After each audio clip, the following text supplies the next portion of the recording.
Well, when we look at what is on the way in terms of you will own nothing, here's a good example of this. It may sound trivial, but it really shows where this is all headed. Sony is going to delete 551 movies that people paid for and bought on their PlayStation. And the button did not say rent. The button said buy.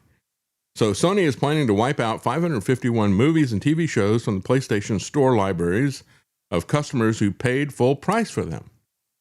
The deletion is coming September the 1st, and so far the company has said nothing at all about giving anyone any money back.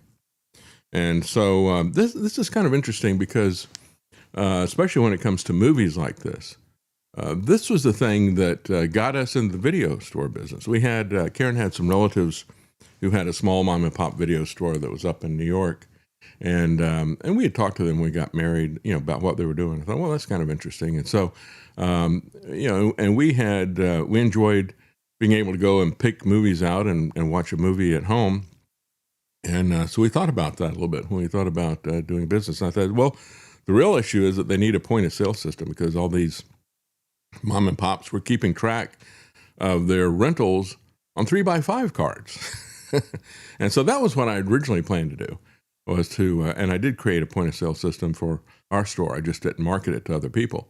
But what really turned the corner on this and changed our mind and got us to step into it was a Supreme Court decision, which we're going to talk about a lot of Supreme Court decisions today. It was a Supreme Court decision, and it was talking about the doctrine of first sale. The idea that after you sell something to somebody, you have no control over what they do with it. And this was what the video companies, the movie studios, as they put out the cassettes, they said, well, we're selling these cassettes, and at the time, the prices were pretty expensive. They're like $40, $50 or something to buy a movie. And they said, but you're not going to be able to rent this if you buy it. And so the Video Software Dealers Association, which is the video stores trade organization that's now gone, but they took it to the Supreme Court and they won. The Supreme Court said the obvious. Once you sell something to somebody, you have no control over it. You have no say over it. And that's completely changed the business. As a matter of fact, that's one of the reasons why everybody was creating these membership clubs. It's kind of the same thing that you see happening with raw milk. They come in and say, you can't sell raw milk. And it's like, well, I'm not selling it. We're part of a club and we're growing this for our own, producing it for our own personal use. And so that was the workaround that the video stores are doing, having everybody set up a membership and a club and that type of thing. So they could say they weren't really selling it to, renting it to other people. It was just something that was held collectively by the group.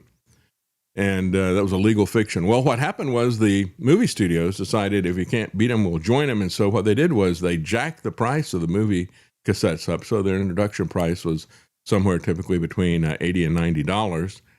And there was a rental window that they created. And so they would leave it there until a few months afterwards, and then they would take it down. They would not take it down. They would have a rental window, and then there would be a cable window. And then they would drop the price to a sale price.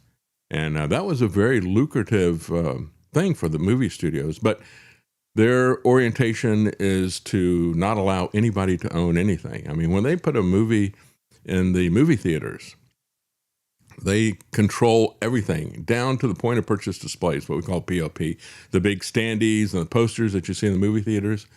They don't even allow them to keep those. They take them all back. And what they say is, well, we'll cover your overhead cost. And that'll be it, and you're not going to basically get any rental, any revenue from the movie tickets out of that. So that's why they sell popcorn and soft drinks and stuff like that at such high prices. That's where they make their money, because they're not allowed to make any money off of the actual ticket sales. That's pretty much kept by these greedy studios. That's their business model. Well, with all that said, of course, we've had situations like this in the past. Amazon famously pulled off the devices of people the 1984 book, Kindle book. Okay, so people had bought 1984 and had it on their Kindles. All of a sudden, they woke up one day and they found that 1984 had been memory hold.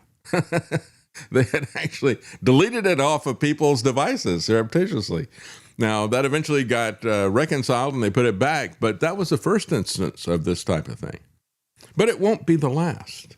As a matter of fact, this is a trend that is going across the board. And the new video games that are coming out are this way as well. But when you look at the actual, and there's in the article there's a picture of what it looked like when people bought it. It says the play has no limits. The button says buy. And yet you find out that you really didn't buy anything. As they point out in this Reclaim the Net article, nobody rented these movies. The store put a buy button next to them, and it charged a purchase price. And so what Sony is doing is they said, well, we had a licensing agreement. Well, if you had a licensing agreement, then maybe you didn't have an agreement that allowed you to sell this in the first place. And maybe what you gave people was fraudulent, and maybe you need to stand behind it. But they're not saying they're going to do that. People who paid are the ones who are losing their films over that. None of them signed a contract with the movie studios. And so if Sony had a contract that didn't allow them to convey the product, they were acting fraudulently. But their only response is to say, well, we've set up a full list of the movies that we're going to be removing from your devices in September. And so this article goes on to say, well, this movie case might seem like it's abstract, but the game industry just last month made the same point with an even bigger release that is coming. And it's going to be the biggest release in over a decade, the newest version of Grand Theft Auto. GTA6 is coming out in November. And I guess we could all say it's going to be Grand Theft video game because they retain the right to steal this at any point in time. You can go to the store when it comes out in November. You can go to Walmart or GameStop and you can buy a box. And there won't be anything in the box. You buy a box and it's got a download code on it. And so you pay $80, you get a cardboard sleeve with a download code on it, and it unlocks the game onto your account. But they keep it on the cloud. And so you can't lend it. You can't resell it. Of course, that's a big part of what was going on with GameStop. And so many of these games, the resale market, after you have a physical game, you could resell it to people and get the newest one. And you cannot install it offline.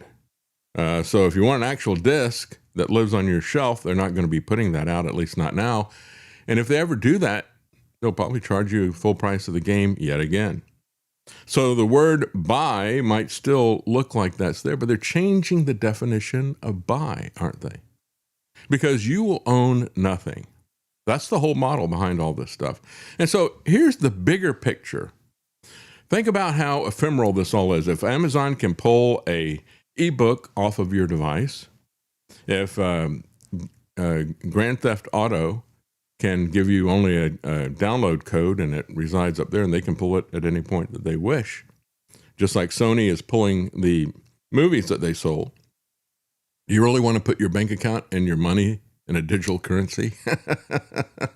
I mean, they have specifically set up the CBDCs and the CCDCs, the crony capitalist digital currency, the stable coins. All of those are set up with a mechanism for them to block it or to delete it and to make its use conditional. Folks, that's the real issue.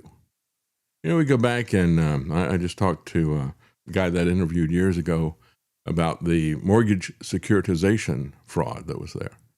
And he wrote a book called Clouded Title, Dave Krieger. And I was thinking about that when I saw this article. What we have here is clouded money, clouded ownership of everything. Do you really own this movie or this book or this game or whatever? Do you really own your money? If it's on the cloud, it is clouded. And you may not ever get that stuff back. That's the bottom line. That, folks, is why we need to oppose this push into putting all of our finances into the cloud, because that's the way that they're going to confiscate everything from us in just a heartbeat like that. So as of such and such a date, we'll be confiscating all your money. Sorry about that. Or maybe they won't give you any notice at all. Meanwhile, as we look, I don't recall them saying sorry either. Yeah, that's right. There was no, there's no sorry from Sony. Somebody pointed out. Yeah, so they make like $8 billion in profits, and they do this to us.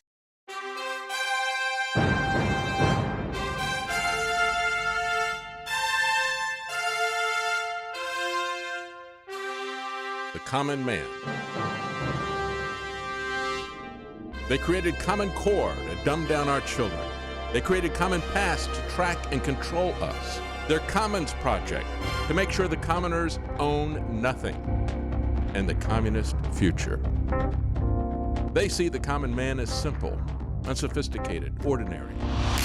But each of us has worth and dignity created in the image of God. That is what we have in common. That is what they want to take away. Their most powerful weapons are isolation, deception, intimidation. They desire to know everything about us while they hide everything from us.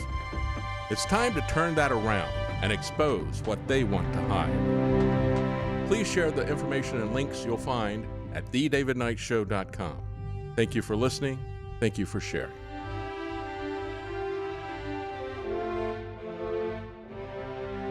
If you can't support us financially, please keep us in your prayers. davidknightshow.com.